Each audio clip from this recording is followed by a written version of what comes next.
Go ahead. Well, Bruce. On constitutional changes. Go ahead.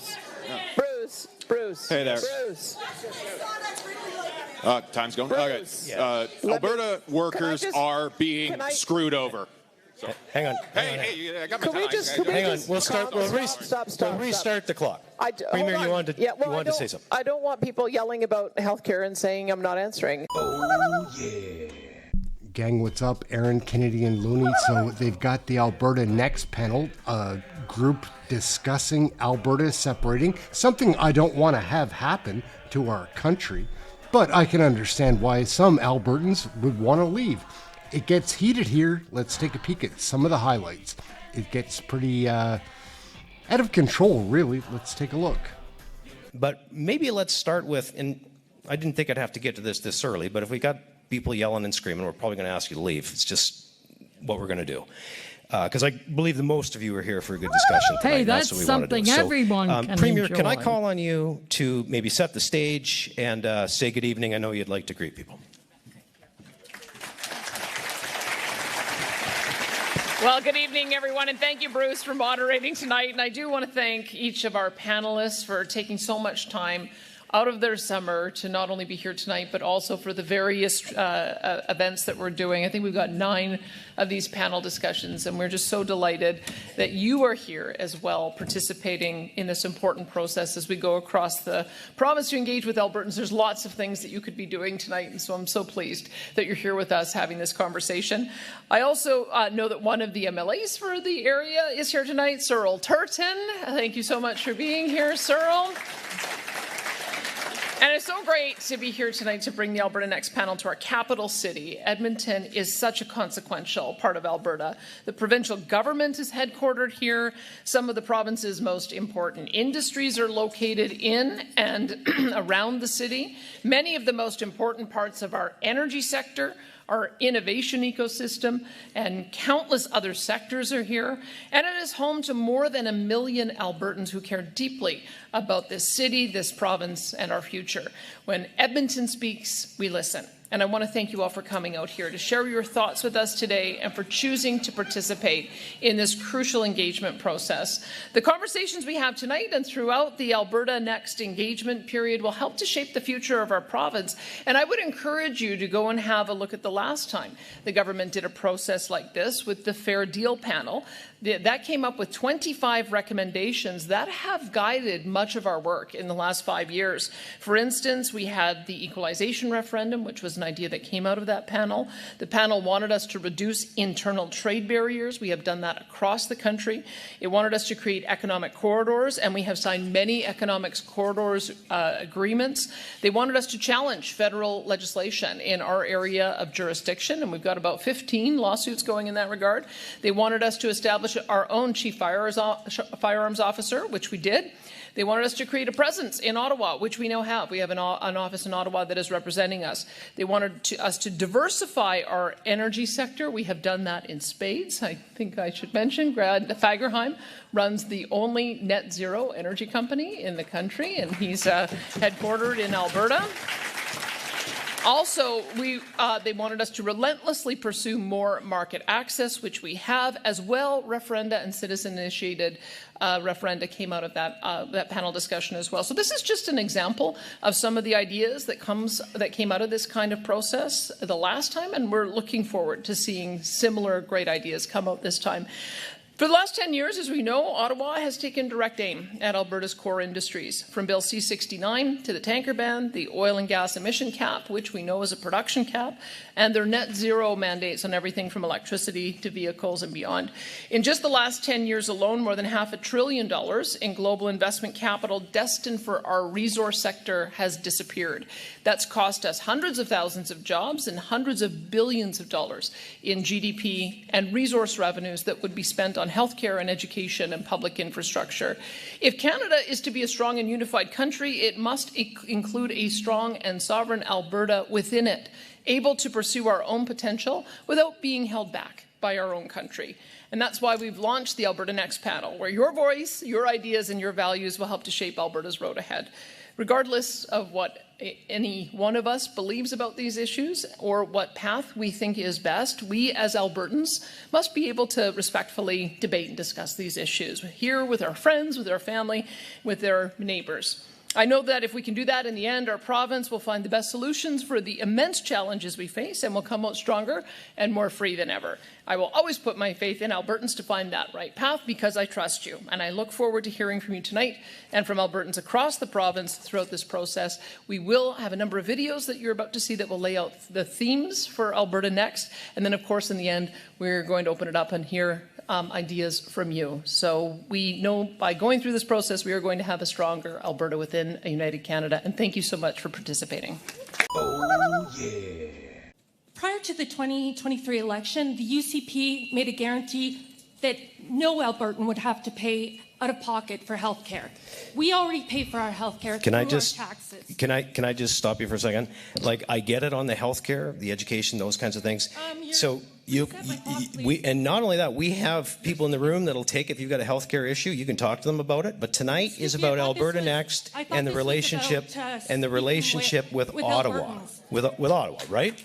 Ottawa's relationship with Alberta. You're welcome to talk about it. If you have an Alberta issue, no, this is our provincial government. I'm a citizen of Alberta. I hear you, ma'am.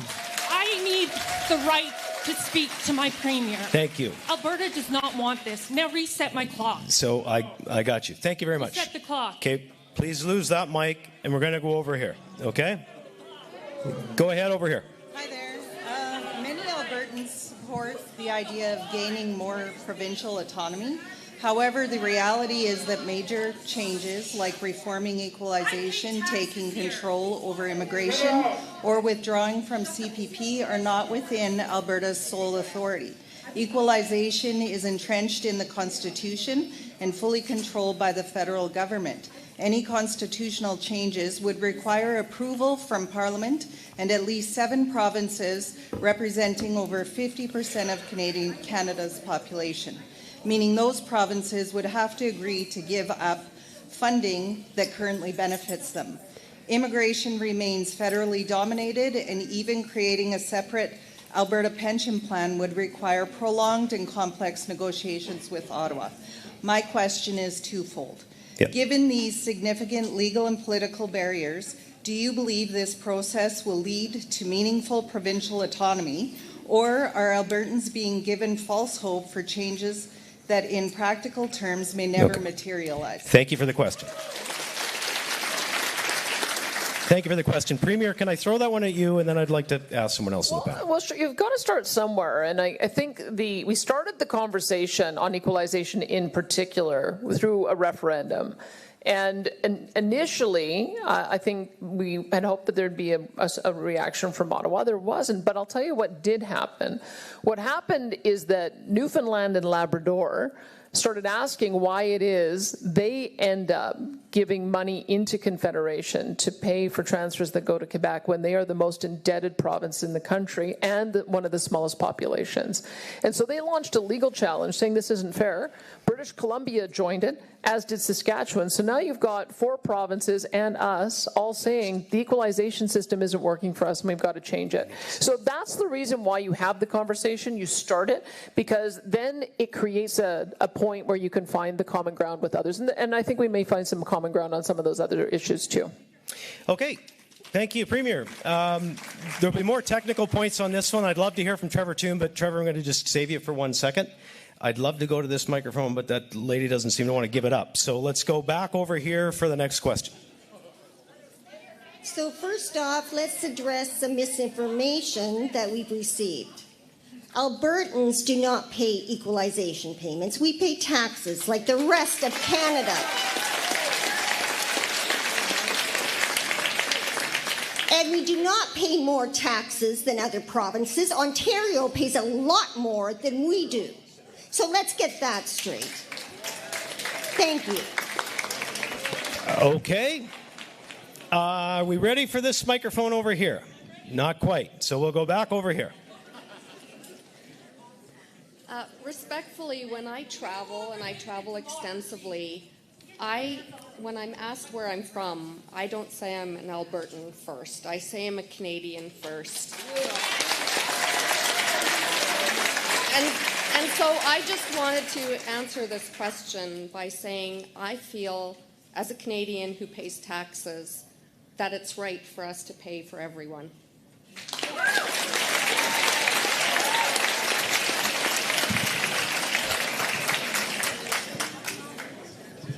Okay, thank you. We can go to this side. I am on topic because I'm talking about sovereignty. Alberta Next panel was promoted with the goal of strengthening Alberta's economy and ensuring its future in confederation and not to promote separation. Absolutely. The email supplying this address says we can speak only on topics that advise on how Alberta can strengthen its sovereignty within a united Canada. You bet. Yeah. Alberta.ca says your Sovereignty Act will not allow Alberta to separate from Canada. Now, I think it's a sovereignty or a united Canada. So, Danielle Smith, do you agree that Alberta should remain in Canada? And will you sign this petition?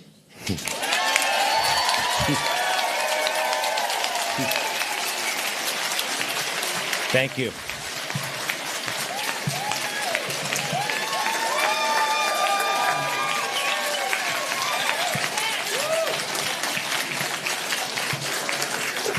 Well, my very first bill was Bill 1, which was Alberta sovereignty within a united Canada. It was the very first action that I took when I became Premier.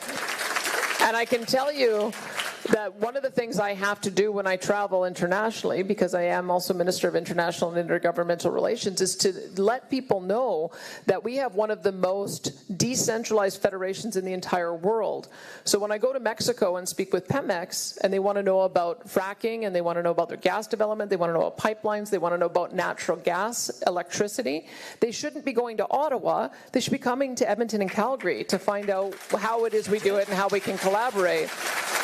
And that's how our founders created our country, so that each of us have areas of jurisdiction that we are exclusively responsible for. The federal government likes to invade our areas of jurisdiction. The provincial governments don't invade areas of federal jurisdiction. We had 112 times. There's a provision at the federal level called disallowance. So the federal government has struck down provincial laws in the past. That's why we don't have our own currency. Much as the Bow Valley Credit Union guy might like us to have one. It's because we're not allowed to do that, because that's federal jurisdiction. So they should have the same respect for our jurisdiction as we do for theirs, is what I would say. So yes, I do believe in a united Canada and an Alberta sovereign within it. Thank you, Premier. Okay, let's go over here next. Oh, yeah. My name is Sandra Azakarna. I just wanted to make a comment before I ask my question on the police service. Every single poll that has been done, independent poll on the pension plan, has indicated that Albertans repeatedly have said no to pulling out of the Canada pension pool. So I don't know how much more you need to hear from Albertans, but we have all said no. My question is very simple. On the police service. The MLA mentioned that we need to be ready for 2032. I'm wondering if, considering the past behavior that we have seen from this government, are we going to be ready to transition without impacting trust that Albertans have to have in their police force to be able to feel safe in their communities? Okay, thank you. Do you want me to? Yeah, go ahead. So we're taking steps now to recognize the well-trained force we already have within our Alberta sheriffs. We have a number of people who came to sheriffs from various other police forces. So we have now created a commission structure, hired a chief, so that we've got proper independent oversight. And the next step is to have about 650 of those officers affirmed as police, and then do the continuous training to get more up to speed. I think our sheriff's complement is over 2,000, because they also do courts and they do prisoner transfer. But we have been building out specialty units for sheriffs for some time. They operate scan teams, so they shut down drug houses, they do surveillance, they do our fugitive apprehension. We've been very successful in being able to apprehend bad guys out on warrants. They have also also do executive protection, and they were the core of our border security when we launched a border security team. So I would say that, yes, we are developing. And when you look at where the RCMP, but just understand the scope. We pay for, our contract is to have 1,911 RCMP officers. We have about 1,400, so we're always short about 20 to 30%. And our sheriffs, when we affirm the police, they'll be at 650 right away. So by 2032, as we continue to scale up, then we'll ultimately have more police-trained sheriffs than we do have RCMP. So I would say the answer to the question, would we be ready by 2032 with proper oversight? The answer is yes. Okay. Thank you, Premier. Yeah, we can go over here. In the constitutional changes video, healthcare was a focus for aspects that the Alberta government should have more sovereignty over. In 2022, you, Danielle Smith, said, does a regular checkup for your doctor really have to be something that is covered 100% by government? This time last summer, I was diagnosed with a rare and aggressive kind of cancer known as soft tissue sarcoma in my neck. Aside from the surgery and the subsequent radiation treatment, a checkup with my family doctor was the very first step in my survival. Checkups are not just some superfluous treatment methods that are overshadowed by surgeries and more invasive procedures. They are absolutely critical. And the more barriers you put between people and their doctor, the more people will die. So my question...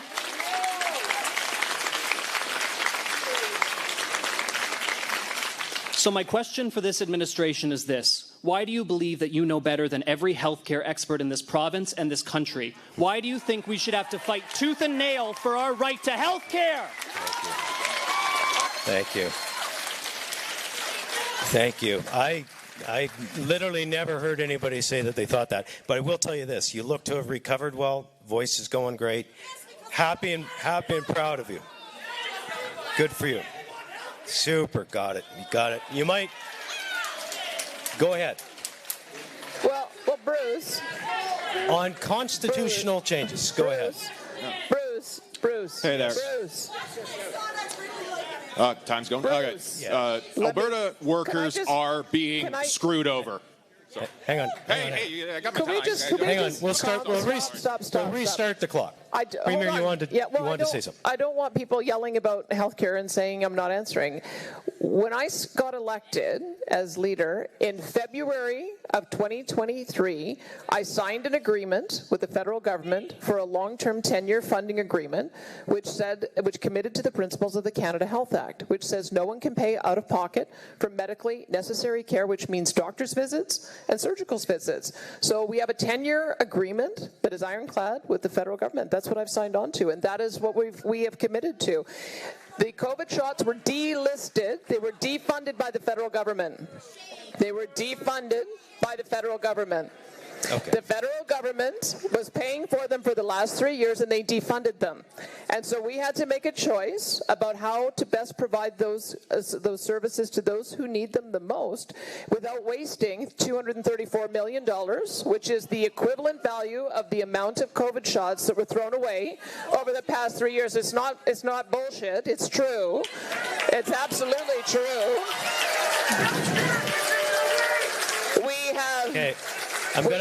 We have made RSV shots available to those who need them. Others have to pay out of pocket $300. Shingles shots are paid out of pocket. Yellow fever shots are paid out of pocket. There are lots of different types of vaccines that are paid for out of pocket. We've got the right balance. Now that we have to pay for it because the federal government defunded it, contact the federal government. If they wanted to continue funding it, then they wouldn't have saddled us with an additional $134 million. So that's one of the things that we're adjusting to. I will also say 87% of Albertans chose not to get the COVID shot last year. Oh, yeah. Look, it's grab a headline, put me on TV. Can we just start over here? Thank you. The nice people behind me let me jump with my question on constitutional spending. These federal transfers ensure minimum standards across Canada, including, for example, the universal single payer that was mentioned by the Premier of the Canada Health Act and that 10-year long-term commitment. If Alberta advocates for these sort of changes that you're proposing, where we can take opt out of federal spending but not have to worry about any of these minimum standards that are set, what protections are there for things like the universal single payer in the Canada Health Act, or universal childcare, or, for example, the Canada Disability Benefit, which Alberta is the only province to be clawing back from these individuals? Why would we opt out of these minimum standards? So normally Premier, I'm going to let you answer that, but I just want to say I know it's frustrating because you get in the line and then you don't get to ask your question. So some are going back to old topics. We're just going to try to allow this. And what do they say? Over prepare and go with the damn flow. So, Premier, can you answer that one?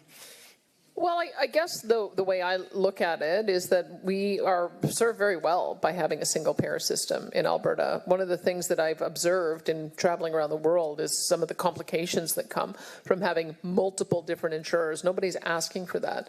What we're wanting to do is to have more private sector delivery of publicly funded services. I know that those who are criticizing us want to try to blur the lines on that, but the reason you do that is because when you pay a charter surgical center, whether they're providing for women's reproductive health, as we have been providing under multiple different governments, whether they're providing eye care, whether they are providing knee and hip replacements, when they are being paid for the services they provide, they end up doing more of them. So we've seen 50% increase in the number of surgeries at charter surgical centers, and we have not seen an increase in the number of surgeries done in public hospitals. So this is what we're experimenting with, is being able to provide, and this is the fight we're having with the federal government right now over childcare, because we have 70% of our childcare is provided by often immigrant women, but they're women entrepreneurs, and the federal government wants to stamp that sector out. They want them to all be nonprofit and public. And so that's one of the reasons why we want to do it differently, because we think we'll get better service by having a mixed system of public pay with private delivery. So that's just one of the differences, and it's what makes Alberta unique. That's it. That's it. Okay, on immigration. Thank you. Quebec is able to decide the level of immigrants that they are able to take in. Yes. And Alberta and the rest of the provinces are not. There is a current act right now on the law that you, Ms. Smith, has decided to pursue a few years ago to take back some control. So right now, as you talk about taking back more control, why are you not willing to bring that law, the Sovereignty Act, within a united Canada and enact that to pursue the changes of immigration you would like to pursue today? It seems like a fair question. Well, I had hoped that we'd be able to, through negotiation, be able to get the federal government to see our point of view. When we first came in, we were allowed to nominate 6,700 provincial nominees. We managed to, for 1 year, increase that to 10,000, and then they unilaterally cut it in half last year. And so that's part of the reason why we're having this consultation now, because if you read Section 95 of the Constitution, it reads that the provinces have the right to determine not only agriculture policy, but immigration policy, and that the feds can make laws in those areas from time to time. We've got it flipped on its head. They control everything, and we can control nothing. So that's part of the reason we're doing the consultation, is to see if Albertans want us to exert our rights there and be a lot more like Quebec. Thank you. Oh, yeah. Hi, everyone. Congratulations, you're spending more money on taxes than on food, clothing, and shelter combined. How many kids did you molest Jeffrey Epstein? More than just elbows. These are Muslim values. These are Canadian values. Anyhow, what are you going to do? Trying to keep you informed. Aaron Canadian Looney trying to hit 30,000 subs. Help me get there. Thank you for watching this video. We'll catch you in the next one. Later, gang.